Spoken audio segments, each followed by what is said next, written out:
Bismillahirrahmanirrahim. Assalamualaikum warahmatullahi wabarakatuh. Selamat pagi. Bagaimana kabarnya kakak soleh dan solehah? Semoga selalu dalam keadaan sehat dan dalam lindungan Allah Subhanahu wa taala ya Kak. Amin. Tetap jaga kesehatan dan patuhi protokol kesehatan yang ada ya Kak. Oke? Nah, sebelum pembelajaran dimulai, alangkah baiknya kita berdoa terlebih dahulu ya Kak. Bismillahirrahmanirrahim. Rabbi zidni ilman warzuqni fahman birahmatika ya arhamar rahimin. Amin.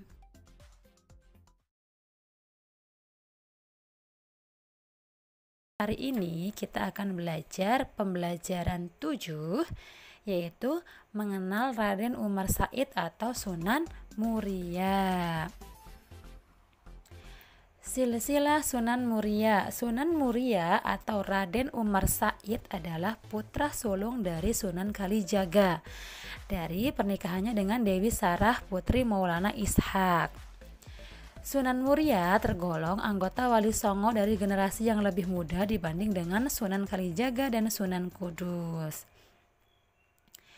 Beliau disebut dengan gelar Sunan Muria sendiri diperkirakan karena berasal dari nama gunung, yaitu Gunung Muria yang terletak 18 km dari sebelah utara kota Kudus, Jawa Tengah.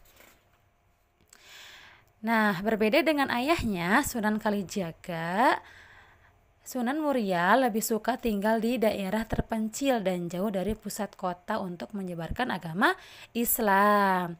Sasaran dakwahnya adalah siapa saja? Yang pertama, para pedagang, nelayan, dan petani miskin. Sunan Muria bergaul dengan masyarakat bawah pedesaan sambil mengajarkan keterampilan bercocok tanam, berdagang, dan melaut. Sunan Muria diperkirakan wafat di Kudus, Jawa Tengah pada tahun 1551 Masehi. Beliau dimakamkan di Masjid Sunan Muria di salah satu Sunan puncak Muria dalam menyebarkan agama Islam menempuh cara-cara sebagai berikut. Yang pertama, membangun masjid. Yang kedua, memberi warna Islam pada adat istiadat lama.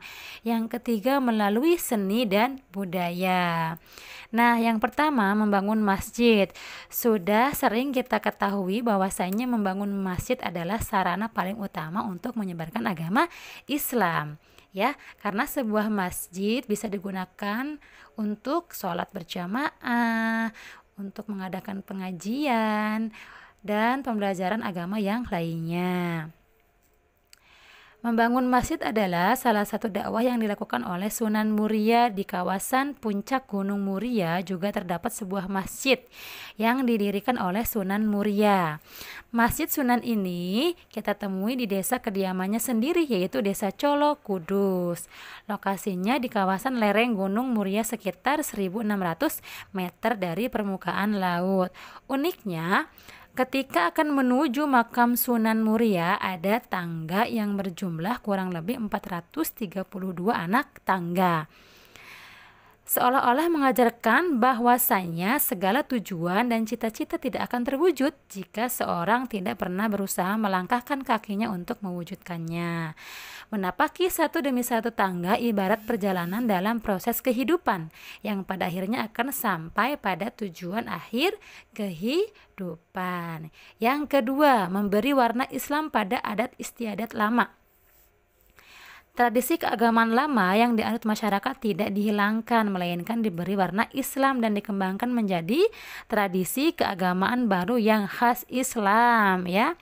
Misalnya dalam tradisi bancakan dengan tumpeng yang biasanya dipersembahkan kepada tempat-tempat angker diubah menjadi kenduri, yaitu upacara mengirim doa kepada leluhur dan menggunakan doa-doa secara Islami.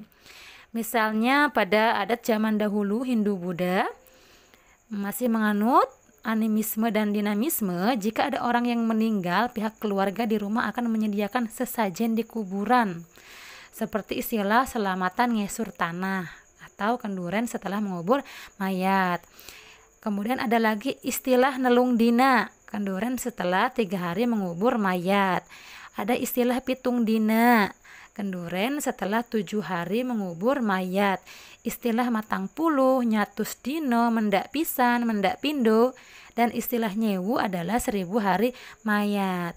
Nah, ketika melakukan adat tersebut oleh Sunan Muria diberi ajaran agama Islam. Misalnya ketika 3 hari setelah mengubur mayat diadakan pengajian, ya, diadakan tahlil di rumahnya, mengirim doa, begitu ya Kak.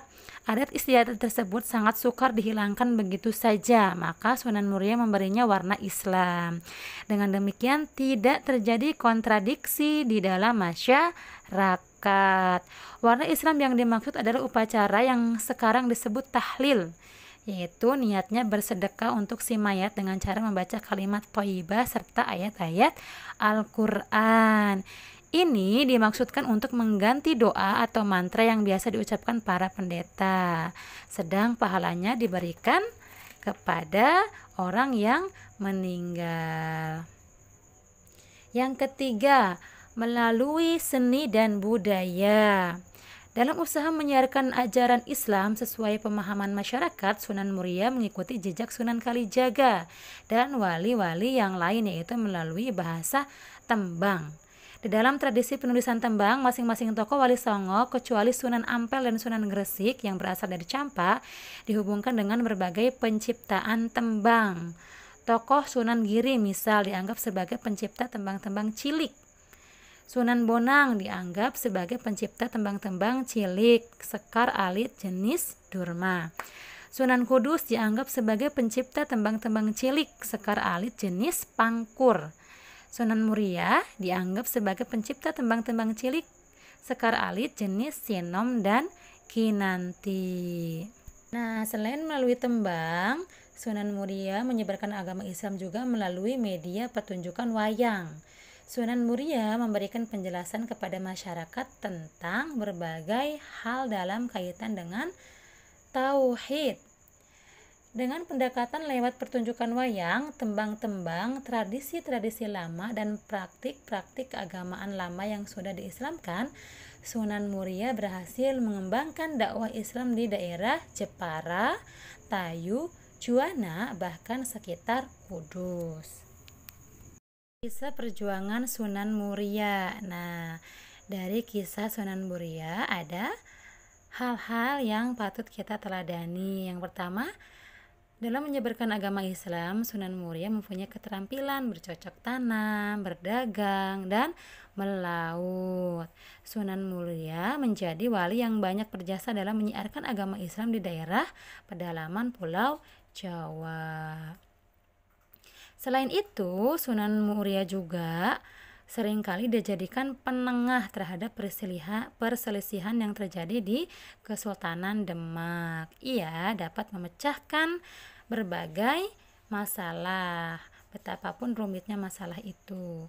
Kemudian yang patut kita teladani yaitu ulama yang mempertahankan kesenian. Beliau menggunakan gamelan sebagai media dakwah untuk merangkul rakyat Jawa. Beliau pencipta gending sinom dan kinanti. Selanjutnya, dalam menyebarkan agama Islam, beliau menggunakan cara yang halus dan bijaksana.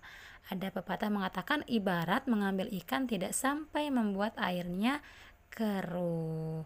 Nah, dengan usaha-usaha Sunan Muria dalam menyebarkan agama Islam, beliau dapat mengembangkan dakwah Islam di daerah sekitar Gunung Muria, Pantai Utara, Jepara, Tayu, Pati, Juwana, bahkan sekitar Kudus. Baik kakak, tugas hari ini adalah mengerjakan evaluasi pelajaran 7 halaman 104 sampai 105. Selamat belajar, selamat mengerjakan.